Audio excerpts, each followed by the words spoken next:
কোরআনের সূরা সমূহের অসাধারণ কিছু ফজিলত এবং ওজিফার কথা তুলে ধরা হয়েছে। খুব মন দিয়ে শুনুন, যদি পারেন লিখে রাখুন, অত্যন্ত উপকৃত হবেন।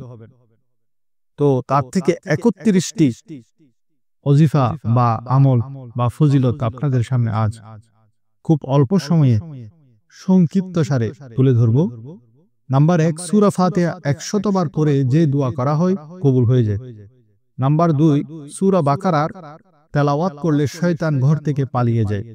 নাম্বার 3, আয়াতুল কুরসি পড়ার দ্বারা অভাব দূর হয়। নাম্বার 4, সব সময় সূরা কাহাফ পাঠ করলে দাজ্জালের ফিতনা থেকে হেফাজতে থাকবে। নাম্বার 5, মা বাবার কবরে যদি প্রতি শুক্রবারে সূরা ইয়াসিন পাঠ করেন, তাহলে মৃত মা বাবার ওই সূরা ইয়াসিনের যত হরফ আছে তত পরিমাণ গুনাহ মাফ হয়ে যাবে। নাম্বার 6, সূরা আদ-দুখান পড়লে বিপদ দূর হবে। নাম্বার 7, মুমূর্ষ রোগীর পাশে বসে সূরা আদ-জাসিয়া পড়ে ফুঁক দিলে তার খাতামা বিল খাইর হবে, অর্থাৎ কলমা নসিব হবে। নাম্বার 8, সূরা হুজুরাত পড়া এবং ফুঁক দিয়ে তা পান করলে, পানির মধ্যে ফুঁক দিয়ে তা পান করলে ঘরের বরকতের জন্য উপকারী। নাম্বার 9, সূরা কফ পড়ার দ্বারা বাগানে ফসলের আধিক্য হয়। নাম্বার 10, সূরা আর রহমান 11 বার পড়ার দ্বারা সকল মকসদ, সকল প্রয়োজন পূরণ হয়। নাম্বার 11, সূরা ওয়াকিয়া যে নিয়মিত পড়ে সে কখনো অভাবগ্রস্ত হবে না। নাম্বার 12, সূরা মুলক প্রতি রাতে পাঠকারীর কবরে আযাব থেকে হেফাজতে থাকবে। নাম্বার 13, সূরা মুজাম্মিল 11 বার পড়ার দ্বারা সকল মুশকিল আসান হয়। নাম্বার 14, সূরা মুদ্দাসসির পড়ে কোরআন হেফজ হওয়ার জন্য দোয়া করলে হেফজ করা সহজ হয়।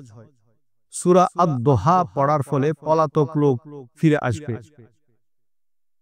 নাম্বার 16, সূরা আলাম নাশরাহ যে মালের উপর পড়া হবে তাতে খুব বরকত হবে। নাম্বার 17, সূরা আওয়াত-তিন ওয়াত-তিনি ওয়াজ-জাইতুন 3 বার পড়ার দ্বারা চরিত্র উত্তম হয়।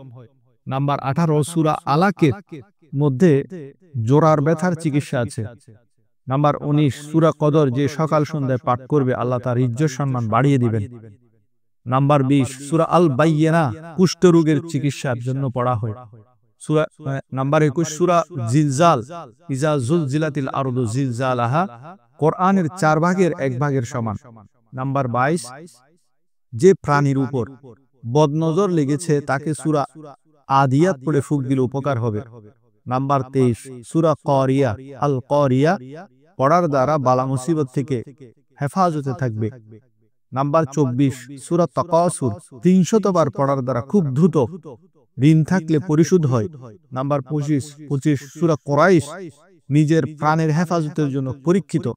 যেখানে গেলে আপনার প্রাণনাশের হুমকি রয়েছে সেই জায়গায় যাওয়ার আগে সূরা কুরাইশ পড়ে গেলে আপনি হেফাজতে থাকবেন। নাম্বার 26, সূরা মাউন বড় বড় মুসিবতের সময় পড়া খুবই উপকারী।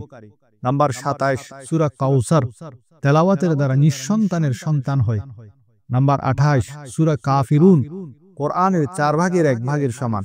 নাম্বার 29, সূরা ইখলাস কোরআনের 3 ভাগের 1 ভাগের সমান। 3 বার পড়লে পুরা কোরআন পড়ার সওয়াব, আর সূরা কাফিরুন 4 বার পড়লে পুরা কোরআন পড়ার সওয়াব। এবং নাম্বার 30, সূরা ফালাক এবং সূরা নাস দ্বারা জিন, শয়তান এবং হিংসুকের অনিষ্ট থেকে বাঁচা যায়। নাম্বার 31, কোরআনের মধ্যে 14টি সিজদার আয়াত আছে। এই আয়াতগুলি আপনি এক বসায় একসাথে এই আয়াত 14টি পড়বেন, এরপরে 14টি সিজদা করবেন। আর যে দোয়া করবেন, যে বিপদে আছে, যে আল্লাহর দয়ায় সেই দোয়া কবুল হয়, সেই বিপদ দূর হয়ে যায়, সেই সমস্যা সমাধান হয়ে যায়।